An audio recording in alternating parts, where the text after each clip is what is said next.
Hello friends, आज की video में हम कुछ ऐसे क्वेश्चन आंसर सीखेंगे जो हमारे सारे टीचिंग एग्जाम जैसे UP TET, MP TET, REET, C TET सभी के लिए इम्पोर्टेंट है। तो चलिए देखते हैं हमारा पहला क्वेश्चन क्या है। पहला क्वेश्चन है भाई, कोहलर यह सिद्ध करना चाहता था कि सीखना ऑप्शन से एक ऐसी स्थिति है जिसमें व्यक्ति पशु से श्रेष्ठ है, स्वतः यादृच्छिक क्रिया है, संज्ञानात्मक संकार्य है, पारिस्थितिक के विभिन्न अंगों का प्रत्यक्षीकरण है। तो इसका आंसर आएगा, हम सबसे पहले देखेंगे कोहलर, इनके बारे में कुछ देखेंगे। ये साइंटिस्ट का जन्म हुआ था 1969 में। इनका जन्म हुआ था और इन्होंने अंतर्दृष्टि अथवा सूझ का सिद्धांत दिया था जिसे गेस्टॉल्ट का सिद्धांत भी कहा जाता है। कभी कभी एग्जाम में पूछ लेते हैं कि अंतर्दृष्टि अथवा सूझ के सिद्धांत को और कौन से अन्य नामों से जाना जाता है, तो इसका आंसर आएगा गेस्टॉल्ट का सिद्धांत नाम से जाना जाता है। यह सिद्धांत में उन्होंने अपना प्रयोग जिस पर किया था वो एक चिंपांजी पर किया था जिसका नाम उन्होंने सुल्तान रखा था। सुल्तान नामक चिंपांजी पर इन्होंने अपना प्रयोग किया था। ठीक है, सुल्तान। ठीक है, तो कोहलर यह सिद्ध करना चाहता था कि सीखना एक संज्ञानात्मक संकार्य है। ठीक है, मतलब इन्होंने जो अपना अंतर्दृष्टि सिद्धांत, अंतर्दृष्टि अथवा सूझ का जो सिद्धांत है उन्होंने उसमें यही बताया है उन्होंने। ठीक है, चलिए इसका आंसर आएगा तीसरा, संज्ञानात्मक संकार्य। नेक्स्ट क्वेश्चन है सेकंड नंबर का, किसी भी नई भाषा को सीखने के लिए कहाँ से प्रारंभ किया जाना चाहिए? अक्षर व शब्दों के मध्य संचार से, वाक्यों के निर्माण से, शब्द के निर्माण से, उपयुक्त में से कोई नहीं। तो इसका आंसर आएगा हमारा, किसी भी जब नई भाषा सीखने के लिए हम अक्षर व शब्दों के मध्य साहचर्य से प्रारंभ किया जाना चाहिए। ठीक है, क्योंकि भाषा सीखने के लिए प्रक्रिया क्रमिक रूप से होती है। जैसे कि पहले बालक जो होता है हमारा, बालक सबसे पहले अक्षरों को सीखेगा, फिर शब्दों को और फिर अंत में वाक्यों को सीखता है। तो इसका आंसर आएगा हमारा अक्षरों व शब्दों के मध्य सहचार्य से। नेक्स्ट क्वेश्चन है थर्ड नंबर का, समावेशी कक्षा में किस प्रकार के छात्रों का शामिल होते हैं? तो ऑप्शन है इसके, केवल विशिष्ट छात्र, सामान्य और विशिष्ट छात्र, केवल सामान्य छात्र, या बहुभाषी या प्रतिभाशाली छात्र। ठीक है, तो इसका आंसर आएगा हमारा, समावेशी कक्षा में सामान्य और विशिष्ट दोनों प्रकार के छात्र अध्ययन करते हैं। समावेशी विद्यालय ऐसे संसाधन कक्ष का निर्माण करते हैं जिसमें सामान्य बच्चे भी शिक्षा ग्रहण कर सकते हैं। ठीक है, तो इसका आंसर आएगा हमारा सामान्य और विशिष्ट छात्र। ठीक है, नेक्स्ट क्वेश्चन है फोर्थ नंबर का, अधोलिखित में गणित संबंधित अधिगम अक्षमता को कौन सा पद परिभाषित करता है? ऑप्शन है निरस्ता संबंधित दोष, पठन दोष, गणना दोष, उपयुक्त सभी। तो देखिए गणित संबंधित पूछा है। ठीक है, तो इसमें आएगा गणना दोष। इसका आंसर आएगा, कैसे आएगा इसका आंसर, गणना दोष गणित संबंधित अधिगम अक्षमता को परिभाषित करता है। गणना दोष से संबंधित अधिगम अक्षमता को क्या कहते हैं, मैं लिख देती हूँ यहाँ पर, इसे कहते हैं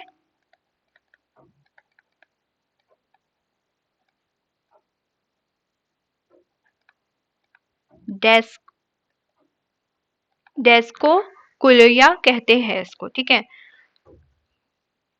चलिए तो नेक्स्ट क्वेश्चन है हमारा, समावेशी की सफलता के लिए आवश्यक है। ऑप्शन है क्षमता निर्माण का अभाव, अभिभावकों की भागीदारी का न होना, अलगाव या संवेदनशीलता। तो इसका आंसर आएगा, समावेशी की जो सफलता के लिए संवेदनशीलता अत्यंत आवश्यक होती है। तो इसका आंसर आएगा हमारा फोर्थ, यह संवेदनशीलता समाज, समुदाय, परिवार, विद्यालय, शिक्षक तथा अन्य समकक्षी स्तर तक होना चाहिए ताकि विशिष्ट आवश्यकता वाले बच्चे अपने आप को समाज के अन्य सदस्यों से अलग न समझे तथा समाज में अपने आप को समायोजित कर सके। ठीक है, चलिए नेक्स्ट क्वेश्चन है हमारा, निम्न में से कौन सा संवेग का तत्व नहीं है? ठीक है, नहीं है पूछा है। सबसे पहले हम क्वेश्चन को सबसे ध्यान से पढ़ना होता है कि उसमें पूछा क्या है, फिर ऑप्शंस को पढ़ेंगे, फिर हम हमारा आंसर लगाएंगे। तो इसका आंसर है व्यवहारात्मक, संज्ञानात्मक, दैहिक या संवेदी। ठीक है, तो इसका आंसर आएगा हमारा संवेदी संवेदी संवेग का तत्व नहीं है, क्योंकि संवेग उत्पन्न होने पर प्राणी में दो स्तर पर परिवर्तन दिखाई देता है। ठीक है, पहला शारीरिक स्तर पर, पहला जो होता है वो शारीरिक स्तर पर, और दूसरा मानसिक स्तर पर। शारीरिक स्तर पर जैसे कि जल्दी जल्दी परिवर्तन आ जाना, अंग अंग का संचालन की गति में परिवर्तन जैसी क्रियाएं होती है इसमें, और मानसिक स्तर पर विचार की प्रक्रिया। ठीक है, तो इसका आंसर आएगा हमारा 4। चलिए नेक्स्ट क्वेश्चन देखते हैं हम। हमारा संज्ञानात्मक क्षेत्र का सही क्रम पूछा है भाई। ऑप्शंस देख लेते हैं क्या क्या है। ज्ञान, अनुप्रयोग, अवबोध, विश्लेषण, संश्लेषण, मूल्यांकन। मूल्यांकन, अनुप्रयोग, विश्लेषण, संश्लेषण, अवबोध, ज्ञान। मूल्यांकन, संश्लेषण, विश्लेषण, अनुप्रयोग, अवबोध, ज्ञान। और चौथा ऑप्शन है ज्ञान, अवबोध, अनुप्रयोग, विश्लेषण, संश्लेषण और मूल्यांकन। ठीक है, तो हम देखते हैं इसका क्या होगा भाई। बेंजामिन एस ब्लूम ने शिक्षण के उद्देश्यों को 3 क्षेत्रों में विभाजित किया था। ठीक है, किन्होंने किया था ये, मैं लिख देती हूँ। Benjamin S Bloom. ठीक है, बेंजामिन एस ब्लूम ने शिक्षण के उद्देश्यों को 3 स्तरों में विभाजित किया था। ठीक है, 3 स्तरों में विभाजित किया था। कौन कौन से स्तर थे वो? संज्ञानात्मक क्षेत्र का उद्देश्य, भावात्मक क्षेत्र का उद्देश्य, मनोज्ञात्मक क्षेत्र का उद्देश्य। ब्लूम ने वर्ष 1956 में देखिए सन बहुत इंपॉर्टेंट है, सन को याद रखिएगा। ब्लूम ने 1956 में संज्ञानात्मक क्षेत्र के उद्देश्यों को पुनः क्रमशः 6 भागों में विभाजित किया था, और जो ये ब्लूम का जो सिद्धांत है 1956 में प्रतिपादित किया गया था। ठीक है, तो इन्हें 6 भागों में विभाजित किया था, जो कि इस प्रकार है। पहला है उनका कौन से? पहला है ज्ञान, दूसरा है अवबोध, तीसरा है अनुप्रयोग, चौथा है विश्लेषण, और पांचवा है संश्लेषण, और लास्ट है मूल्यांकन। ठीक है, तो इसका आंसर आएगा हमारा 4th, ज्ञान, अवबोध, अनुप्रयोग, विश्लेषण, संश्लेषण और मूल्यांकन। यह है संज्ञानात्मक क्षेत्र के सही क्रम। ठीक है, चलिए नेक्स्ट क्वेश्चन देखते हैं 8 नंबर का। निम्न में से कौन से अच्छे शिक्षण की विशेषता नहीं है पूछी है विशेषता। ठीक है, ऑप्शंस देखते हैं अब हमारे। स्वचालित, जनतांत्रिक, सहानुभूतिपूर्ण, वांछनीय सूचनाएं देने वाला। तो इसका आंसर आएगा हमारा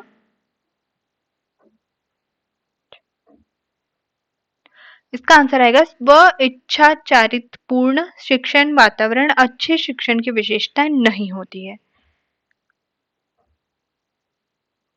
ठीक है, तो इसका आंसर आएगा हमारा 1st। चलिए नेक्स्ट क्वेश्चन देखेंगे। अभिप्रेरणा की प्रत्याशा सिद्धांत किसके द्वारा प्रतिपादित किया गया? ठीक है, ऑप्शन देखते हैं। Victor Vroom, Skinner, Maslow, Herzberg. ठीक है, तो इसका आंसर आएगा वेक्टर ब्रूम। अभिप्रेरणा के संबंध में वर्ष 1964 में वेक्टर ब्रूम प्रत्याशा सिद्धांत का प्रतिपादित किया था। इन्होंने ही बताया है अभिप्रेरणा का प्रत्याशा सिद्धांत। ठीक है, चलिए नेक्स्ट क्वेश्चन देखते हैं। अब हमारा 10th नंबर का क्वेश्चन है। कौशल के स्थानांतरण के लिए कौन सा उपयोगी है? ऑप्शन देखेंगे। कौशल अंतरण एक गति है, न कि उद्देश्य। रेखीय अभिक्रम, शाखीय अभिक्रम, तैयार और अर्जन। ठीक है,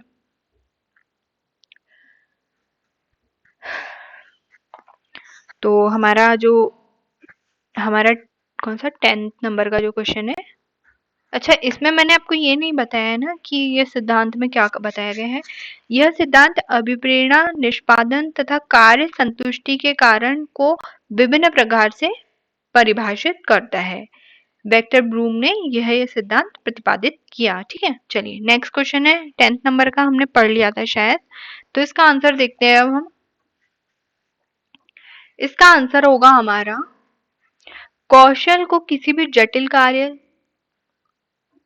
कौशल को किसी जटिल कार्य को आसानी से और दक्षता से करने की योग्यता के रूप में परिभाषित किया गया है। ठीक है, यह कौशल अंतरण उद्देश्यपूर्ण न होकर स्वतः होता है।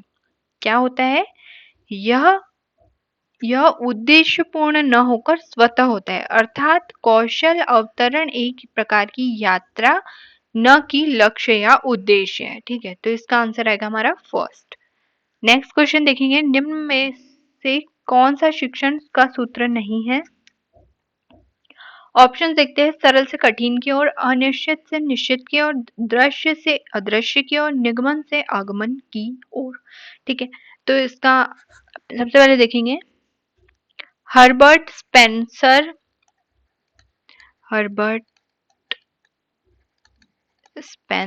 जो है साइंटिस्ट, हर्बर्ट स्पेंसर तथा क्रोमिनियस, ठीक है, तथा कौन से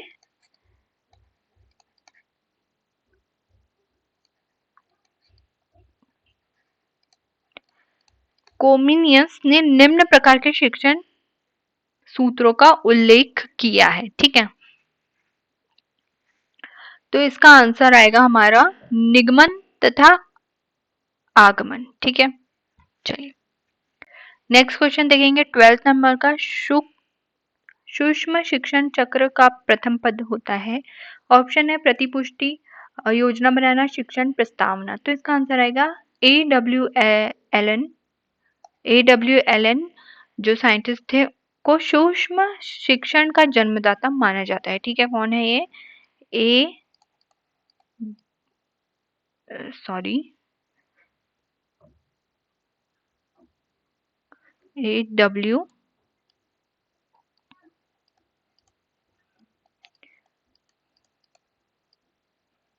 AWLN को सूक्ष्म शिक्षण का जन्मदाता माना जाता है। ठीक है, सूक्ष्म शिक्षण चक्र का प्रथम पद योजना बनाना होता है। ठीक है, इसका जो सेकंड जो ऑप्शन है योजना बनाना। नेक्स्ट क्वेश्चन है, शैक्षिक सुधारों में प्रभावी विकेंद्रीकरण तथा संभव होगा। ऑप्शन देखते हैं हम हमारे, जब खंड व संकुल संदर्भ केंद्रों की भागीदारी बढ़े, स्थानीय संदर्भ व्यक्ति उपलब्ध हो, अध्यापक के पास संसाधन और प्रासंगिक सामग्री भी मौजूद हो। तो इसमें से हमको सही ऑप्शन चूज करना है कि कौन सा सही होगा। तो ए और सी, ए और बी और सी, या ए बी और सी तीनों। ठीक है, तो स्थानीय स्तर पर ग्राम शिक्षा समिति, महिला संगठन, गैर सरकारी संगठन समितियों की सक्रिय सहभागिता बढ़ती है। ठीक है, तो इसमें हमारा आंसर आएगा, जब खंड व संकुल संदर्भ केंद्रों की भागीदारी बढ़े, ये भी राइट होगा, है ना। स्थानीय संदर्भ व्यक्ति उपलब्ध हो, ये भी सही है, और अध्यापक के पास संसाधन और प्रासंगिक सामग्री भी मौजूद हो, तो तभी ये संभव होगा। तो इसका आंसर आएगा हमारा फोर्थ। ए भी सही है, बी भी और सी भी, तो हमारा राइट आंसर है फोर्थ। चलिए नेक्स्ट क्वेश्चन देखते हैं, एक छात्र पढ़ रहा है, उसका नाम लेकर किसी ने बुलाया। ठीक है, निम्न में से किस संवेदना द्वारा वह छात्र अपनी अनुक्रिया प्रकट करेगा? ठीक है, सबसे पहले देखेंगे हम, ज्ञानेंद्रियों के द्वारा व्यक्ति पर होने वाले प्रभाव को क्या कहते हैं? संवेदना कहते हैं। ठीक है, संवेदना की डेफिनेशन आप समझ लिए अपने, संवेदना की डेफिनेशन। तो इसमें यदि कोई छात्र पढ़ रहा है और उसका नाम लेकर कोई व्यक्ति बुलाता है, तो सर्वप्रथम वह हाँ में जवाब देगा, अर्थात वह अपनी अनुक्रिया ध्वनि संवेदना के द्वारा प्रकट करेगा। तो इसका आंसर आएगा हमारा ध्वनि संवेदना, मतलब सुनकर ही वो अपना आंसर देगा, है ना। नेक्स्ट क्वेश्चन देखते हैं, पियाजी के सिद्धांत के अनुसार प्रासंक्रियात्मक अवस्था की अवधि क्या है? ऑप्शन है 4 से 8 साल, जन्म से 2 साल, 2 से 7 साल, 5 से 8 साल। तो पियाजे के अनुसार बालक का संज्ञानात्मक विकास 4 अवस्थाओं से होकर गुजरता है ना? यह अपन संज्ञानात्मक विकास के सिद्धांत में पियाजे ने बताया। अगर आपको संज्ञानात्मक ये सिद्धांत देखना है तो मैंने इसका डिटेल वीडियो बनाया है, तो आप जाकर वहां पर देख सकते हैं। तो पहला कौन सा बताया है ना? चलिए देखते हैं हम कौन कौन सी अवस्थाएं बताई है इन्होंने। तो पहली बताई है इन्होंने संवेगात्मक अवस्था, जो होती है जन्म से लेकर 2 वर्ष तक की। दूसरी बताई है इन्होंने प्राक संक्रियात्मक अवस्था, जो होती है 2 से लेकर 7 वर्ष तक की। तीसरी बताई है मूर्त संक्रियात्मक अवस्था, जो होती है 7 से लेके 11 वर्ष तक की। और चौथी बताई है इन्होंने औपचारिक संक्रियात्मक अवस्था, जो होती है 11 से लेकर 15 वर्ष तक की। तो हमारी कौन सी मैच हो रही है? प्राण संक्रियात्मक अवस्था अवधि पूछिए, तो इसका आंसर आएगा हमारा थर्ड, 2 से लेकर 7 वर्ष तक की अवस्था। नेक्स्ट क्वेश्चन देखते हैं 16 नंबर का। निम्न में से कौन सी बात की बाल्य अवस्था के बौद्धिक विकास की विशेषता नहीं है? ठीक है, ऑप्शन देखते हैं भविष्य की योजना की सूझबूझ, विज्ञान की काल्पनिक कथाओं में अधिक रुचि, बढ़ती हुई तार्किक शक्ति, काल्पनिक भयों का अंत। ठीक है, तो इसमें आएगा, देखो विज्ञान की काल्पनिक कथाओं की अभिरुचि है तो बाल्यावस्था की बौद्धिक विकास की विशेषता है। बढ़ती हुई तार्किक शक्ति ये भी विशेषता है। ठीक है, काल्पनिक भयों का अंत ये भी इसकी विशेषता है। तो हमारा कौन सा है आंसर? हमारा आएगा भविष्य की योजना की सूझबूझ। भविष्य की योजना की सूझबूझ बाल्यावस्था के बाद की अवस्था अर्थात किशोरावस्था की बौद्धिक विशेषता नहीं है, क्योंकि किशोरावस्था में बालक अपने भविष्य की योजना के प्रति चिंतन रहता है, जिसके कारण वह तनाव में रहता है, न कि अपने भविष्य की योजना के प्रति सूझबूझ प्रदर्शित करता है। यह विशेषता सामान्यतः प्रौढ़ावस्था की होती है, जिसमें अपने भविष्य की योजना का सूझबूझ किया जाता है। ठीक है, चलिए, तो इसका आंसर आएगा हमारा कौन सा? पहला। चलिए नेक्स्ट क्वेश्चन देखते हैं 17वें नंबर का। इसमें से कौन मनोवैज्ञानिक भाषा विकास से संबंधित है? ऑप्शन है पेवलोव, चॉम्स्की, बिने, मॉसलिंग। ठीक है, तो इसका आंसर आएगा हमारा नोम चॉम्स्की, इनका पूरा नाम था नोम चॉम्स्की। नोम चॉम्स्की भाषा विकास से संबंधित वैज्ञानिक थे। इन्होंने 1959 में भाषा विकास का जो सिद्धांत है वो प्रतिपादित किया था। तो इसका आंसर आएगा हमारा सेकेंड। और जो पावलोव थे, इनका जन्म हुआ था 26 सितंबर 1849 में। 1849 में इनका जन्म हुआ था और इन्होंने शास्त्रीय अनुबंधन सिद्धांत का प्रतिपादन किया था। और जो बिने है, इनका पूरा नाम है स्टैनफोर्ड बिने। ठीक है, इनका पूरा नाम है स्टैनफोर्ड बिने। ठीक है, इन्होंने क्या बताया है अपने चॉम्स्की ने अपने सिद्धांत पे? इन्होंने माना कि प्रत्येक मानव शिशु में व्याकरण की संरचना का एक अंतर्निहित एवं जन्मजात खाका होता है, जिसमें सार्वभौमिक व्याकरण कहते हैं। ठीक है, जिसे सार्वभौमिक व्याकरण कहा जाता है, यह उन्होंने अपने सिद्धांत में बताया था। चलिए नेक्स्ट क्वेश्चन है 18वें नंबर का हमारा। थार्नडाइक ने अपने सिद्धांत को किस शीर्षक से सिद्ध किया था? ऑप्शन है संज्ञानात्मक अधिगम, दूसरा ऑप्शन है अधिगम के प्रयास एवं भूल, तीसरा ऑप्शन है संकेत अधिगम, चौथा ऑप्शन है स्थान अधिगम। तो इसका आंसर आएगा हमारा सेकेंड, अधिगम के प्रयास एवं भूल। ठीक है, थार्नडाइक ने अपने सिद्धांत में अधिगम के प्रयास एवं भूल का सिद्धांत शीर्षक से सिद्ध किया था। ठीक है, इनका जन्म 31 अगस्त 1874 में हुआ था। 31 अगस्त 1874 में इनका जन्म हुआ था। और इनका पूरा नाम क्या है? Edward L Thorndike. ठीक है, इनका पूरा नाम लिख दूं क्या? इनका पूरा नाम है, सॉरी एक मिनट, इनका पूरा नाम है एडवर्ड। देखिए कभी कभी ना एग्जाम में पूछ लिया जाता है कि थार्नडाइक का पूरा नाम क्या है बताइए, तो हमें ये मालूम होना चाहिए कि थॉर्नडाइक का पूरा नाम क्या है, या किसी भी साइंटिस्ट का पूरा नाम और उनका जन्म और कौन सा सिद्धांत कौन से सन में प्रतिपादित किया गया था, ये हमें मालूम होना चाहिए। चलिए नेक्स्ट क्वेश्चन देखते हैं। गिरोह अवस्था किस आयु वर्ग एवं विलंब विकास से संबंधित है? ऑप्शन है 16 से 19 वर्ष एवं नैतिकता, 3 से 6 वर्ष एवं भाषा, 8 से 10 वर्ष एवं समाजीकरण, 16 से 19 वर्ष संज्ञानात्मक। ठीक है, गिरोह अवस्था 8 से 10 वर्ष एवं विलंबन विकास समाजीकरण से संबंधित होती है। तो इसका आंसर आएगा हमारा तीसरा। सक्रिय सदस्य 8 से 10 वर्ष की आयु में बालक अपने समूह का सक्रिय सदस्य बन जाता है, जो कि किशोरावस्था के चरम पर पहुंच जाता है। मतलब 8 से 10 वर्ष की आयु के बाद जो बालक होता है वो किशोरावस्था में चला जाता है ना।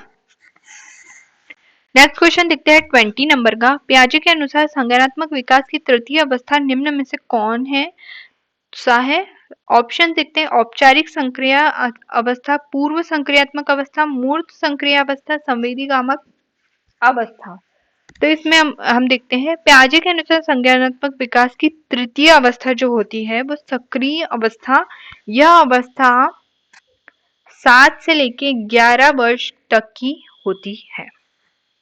हमने अभी पढ़ा था, देखते हैं हमने इसमें पूरी अवस्थाओं को अच्छे से डिटेल में पढ़ा था, है ना। तो इसका आंसर आएगा हमारा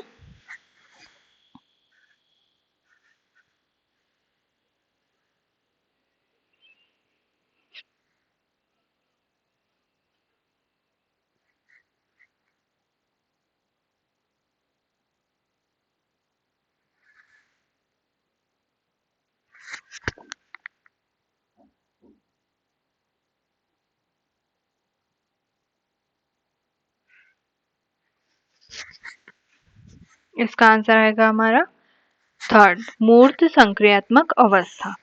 चलिए नेक्स्ट क्वेश्चन देखते हैं अब हमारा 21 नंबर का। निम्न में से अधिगम में योगदान देने वाला मनोविज्ञान कारक में कौन सा शामिल नहीं है? ऑप्शन है अधिगम की इच्छा, विषय वस्तु का स्वरूप, प्रेरणा, रुचि। तो इसका आंसर क्या आएगा भाई?